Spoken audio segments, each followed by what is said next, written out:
कि कानपुर में जो चमड़े उद्योग और जूते उद्योग हैं उनका जो गर्म पानी है। Hello friend, welcome to start science classes. तो आज हम आपको बताने वाले हैं पर्यावरण प्रदूषण के बारे में कि पर्यावरण प्रदूषण क्या होता है। ये हमारे क्लास 10 के लिए बहुत वीवीआई टॉपिक है और आपका बिहार बोर्ड एग्जाम में बहुत ज़्यादा आता है, तो वीडियो को आप अंत तक ज़रूर देखें। तो सबसे पहले हम जाने दोस्तों पर्यावरण प्रदूषण।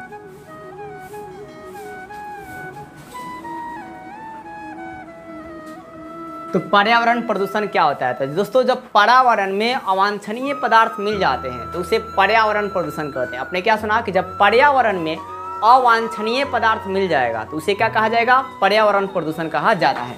और इस पर्यावरण प्रदूषण के कई प्रकार होते हैं, जैसे दोस्तों वायु प्रदूषण, जल प्रदूषण, ध्वनि प्रदूषण, तापीय प्रदूषण।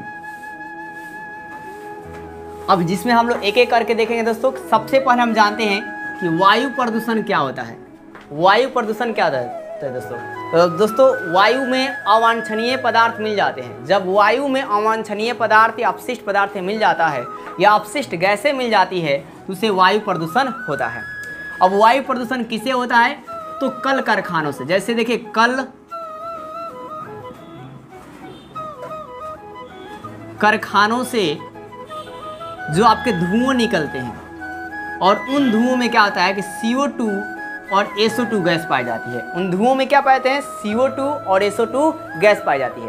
और ये गैसें जब हमारे वायु में मिलती है, वायु में मिल जाती है तो वायु प्रदूषण होता है। आपने क्या सुना दोस्तों? फिर से आप सुनेंगे कि जब कल कारखानों से निकलने वाला धुआं कार्बन डाइऑक्साइड और सल्फर डाइऑक्साइड वायु में मिल जाते हैं तो वायु प्रदूषण होता है।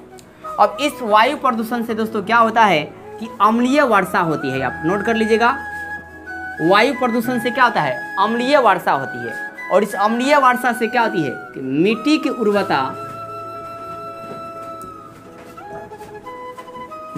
उर्वरता कम हो जाती है। मिट्टी की उर्वरता कहने का मतलब मिट्टी उतना उपजाऊ नहीं रह पाता है और उतनी ज़्यादा फसल उत्पादन नहीं होता है। इसके साथ ही साथ अम्लीय वर्षा से दोस्तों जो आपका आगरा का ताजमहल है उस ताजमहल पे भी प्रभावित होता है। उसका कलर जो है अम्लीय वर्षा के कारण पीला पड़ता जा रहा है।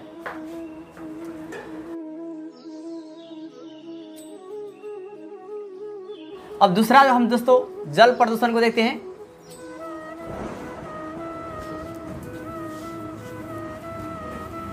तो जल प्रदूषण क्या होता है?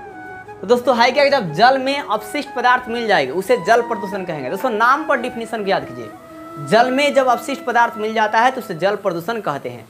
अब ये इसकी स्टार्टिंग कहाँ से होती है? दोस्तों है क्या कि कानपुर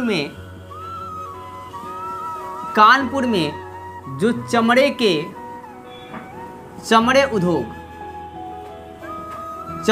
हैं, जूते उद्योग हैं, इनसे क्या होता है कि अधिक मात्रा में गर्म पानी बिना ठंडा किए हुए नदी में प्रवाहित कर दिया जाता है। आपने क्या सुना दोस्तों कि कानपुर में जो चमड़े उद्योग और जूते उद्योग हैं उनका जो गर्म पानी है उस गर्म पानी को बिना ठंडा किए हुए नदी में प्रवाहित कर दिया जाता है, जिससे नदियाँ प्रदूषित हो जाती है, यानी कि जल प्रदूषण होता है।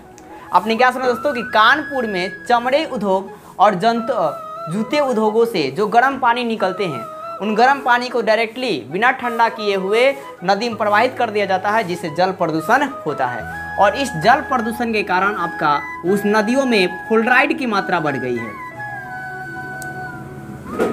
फ्लोराइड की मात्रा जो है वो क्या हो गई है दोस्तों? बढ़ गई है। और इस फ्लोराइड की मात्रा बढ़ने से वहाँ के जीव जंतुओं को दिक्कत आती है। कई जीव जंतु मारे भी जाते हैं।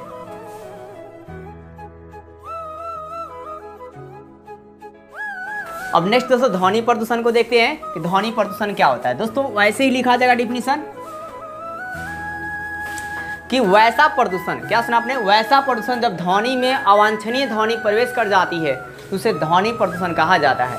या जब ध्वनि की तीव्रता ज़्यादा हो जाती है तो उसे ध्वनि प्रदूषण कहा जाएगा। अब बात ये उठता है कि कितना ध्वनि की तीव्रता होगी ध्वनि प्रदूषण माना जाएगा।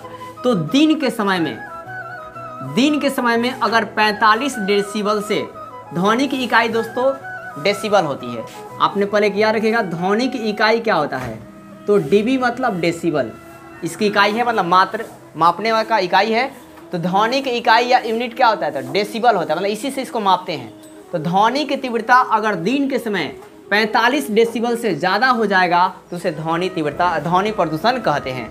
और नाइट के समय में भी, नाइट के समय में 35 डेसिबल से ज़्यादा हो जाता है तो उसे ध्वनि प्रदूषण कहा जाता है। यानी कि आप एक लाइन में बोल सकते हैं कि दिन में 45 डेसिबल से ज़्यादा और रात में 35 डेसिबल से ज़्यादा अगर ध्वनि की तीव्रता हो जाती है तो उसे ध्वनि प्रदूषण कहा जाता है। अब इसे रोकने के लिए हमें क्या करना चाहिए, तो हमें अनेक प्रकार के जो साउंड इफेक्ट जो ज़्यादा साउंड देती है उसे मतलब बैन कर देना चाहिए या उसे कम से कम उपयोग करना चाहिए। हमें रात में सरकार के मुताबिक डीजे वगैरह जो भी होते हैं उसे 10 बजे के बाद नहीं बजाना चाहिए। अगर इसे आप बजाते हैं तो एक कानूनन अपराध है और इस पर आपको जुर्माना देना पड़ सकता है। इसके अलावा जो गाड़ियाँ आती हैं उन गाड़ियों में भी उनका डेसिबल चेक करके लगाना चाहिए कि हाँ उससे कितना जो सिटी है या जो साउंड है वो कितना डेसिबल का आ रहा है। अगर उससे आपका 45 और 35 डेसिबल के नीचे है तो आपके लिए अच्छा है। एग्जाम्पल के लिए जैसे आप गाड़ियों में, बुलेट गाड़ी में लगाते हैं तो आपका इंदौरी जो सिटी होता है, इंदौरी जो सिटी होता है उसे बेस्ट माना जाता है क्योंकि वो क्लीन होता है, वो अच्छा होता है। लेकिन इसके अलावा आप दूसरा कोई लगाते हैं तो उस पर आपको सरकार फाइन कर सकती है।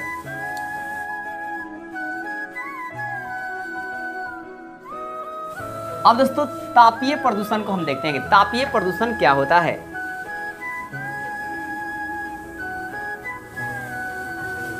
तो तापीय प्रदूषण कैसे होता है, तो दोस्तों तापीय प्रदूषण आपके ताप से संबंधित होता है। किससे होता है, ताप से संबंधित होता है। अब ये कैसे होता है, जब दोस्तों नाभिक परमाणु बम और या आप हाइड्रोजन बम, जब परमाणु बम और हाइड्रोजन बमों का विस्फोट करवाया जाता है तो तापमान में वृद्धि हो जाती है। तापमान में क्या होता है, वृद्धि हो जाता है तो उसे तापीय प्रदूषण कहते हैं। क्या सुना आपने, जब परमाणु बम या हाइड्रोजन बम का विस्फोट करवाया जाता है तो ऐसे परिस्थितियों में तापमान में वृद्धि हो जाती है तो उसे तापीय प्रदूषण कहते हैं। इसके अलावा भी जब पृथ्वी पर कार्बन डाइऑक्साइड की मात्रा ज़्यादा हो जाती है तो ताप में वृद्धि हो जाता है, जिसे तापीय प्रदूषण कहा जाता है। इसके अलावा भी आप ये भी याद रखते हैं कि जो रेडियो सक्रिय तत्व होते हैं, रेडियो एक्टिविटी जो एलिमेंट होते हैं, इनसे भी जो प्रदूषण होता है वो तापीय प्रदूषण का ही उदाहरण है। तो आपने तापीय प्रदूषण क्या है, फिर से एक बार देखिए कि परमाणु बम का विस्फोट होगा तो तापमान में वृद्धि होगी, उसे तापीय प्रदूषण कहा जाएगा। फिर आपने देखा क्या कि कार्बन डाइऑक्साइड की मात्रा में अगर वृद्धि होती है तो तापमान में भी वृद्धि हो जाता है, जिसे तापीय प्रदूषण कहते हैं। इसके अलावा रेडियो एक्टिविटी एलिमेंट्स में भी क्या होता है, अगर मात्रा में इनकी वृद्धि होती है या इनसे इलेक्ट्रॉन का उत्सर्जन होता है, रेडियो एक्टिविटी एलिमेंट से इलेक्ट्रॉन का उत्सर्जन होता है तो ताप में वृद्धि होती है, जिसे तापीय प्रदूषण होता है। दोस्तों एक और आप प्रदूषण देख लेंगे, विकिरण प्रदूषण, कि विकिरण प्रदूषण क्या होता है। तो विकिरण प्रदूषण दोस्तों है क्या, कि ये भी आपका रेडियो सक्रिय पदार्थों से होता है। विकिरण प्रदूषण भी किससे होता है, रेडियो सक्रिय पदार्थों से। अब है क्या कि जैसे आपने सुना होगा एक्सरे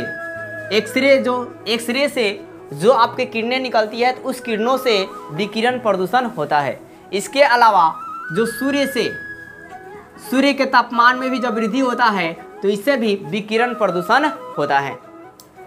अब दोस्तों बात आती है कि आखिर जो प्रदूषण हो रहा है, पर्यावरण प्रदूषण हो रहा है, तो इससे आपके बहुत सारे जीव जंतु की हानि होती है।